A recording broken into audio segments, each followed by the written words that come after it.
সাইকেলে হাজার হাজার কিলোমিটার পথ পাড়ি দিয়ে হজ পালনে সৌদি আরবে পৌঁছেছেন ২৬ বছর বয়সী বেলজিয়ামের তরুণ আনাস আল রাজকে। সময় লেগেছে ৩ মাস। ৯টি দেশের ভেতর দিয়ে সম্পন্ন করেছেন এই মহাকাব্যিক যাত্রা। দীর্ঘ যাত্রাপথে শক্তি জুগিয়েছে পথে থাকা মানুষের দোয়া ও উষ্ণ হাসি। الأخ من بلجيكا في عمري 26 ويعني رايح إلى مكة بالبسكليت يعني في الطريق 4500 كيلو।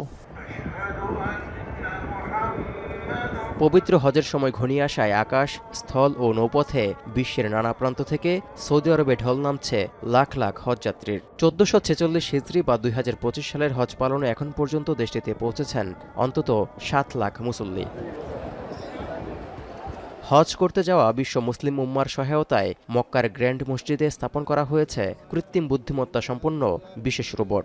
এটি হজ সংক্রান্ত ধর্মীয় নানা প্রশ্নের উত্তরের জন্য একটি রেফারেন্স পয়েন্ট হিসেবে কাজ করবে। এমনকি প্রয়োজনে মুফতিদের সাথে সরাসরি ভিডিও কলে যুক্ত হওয়া যাবে। হজ যাত্রীদের স্বাস্থ্য সুরক্ষা নিশ্চিত করতে চালু রয়েছে বহুভাষিক স্বাস্থ্য সচেতনতা কিট, যার মাধ্যমে তাপ সম্পর্কিত অসুস্থতা প্রতিরোধে পরামর্শ পাওয়া যাবে। বিশ্বের ৮টি ভাষায় স্বাস্থ্য নির্দেশিকা দিচ্ছে এই কিট। এছাড়াও এবার হজের খুতবা অনুবাদ করা হবে বাংলাসহ ২০টি ভাষায়। হজ মৌসুমে পানি পরিষেবা নিশ্চিতে $১০৬ মিলিয়ন খরচ করেছে দেশটির ন্যাশনাল ওয়াটার কোম্পানি।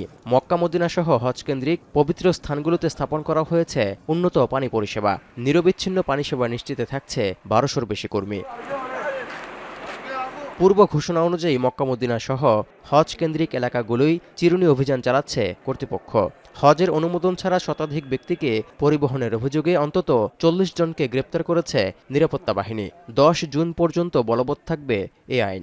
এ আওতায় $৫,৩০০ জরিমানা, জেল অথবা সৌদি আরবে ১০ বছরের জন্য পুনঃপ্রবেশ নিষিদ্ধের সাজা ভোগ করতে হবে গ্রেপ্তার হওয়াদের। এদিকে চলতি বছর ১,০০০ ফিলিস্তিনি নাগরিককে বিনা খরচে হজ পালনের সুযোগ দিয়েছেন সৌদি আরবের বাদশা।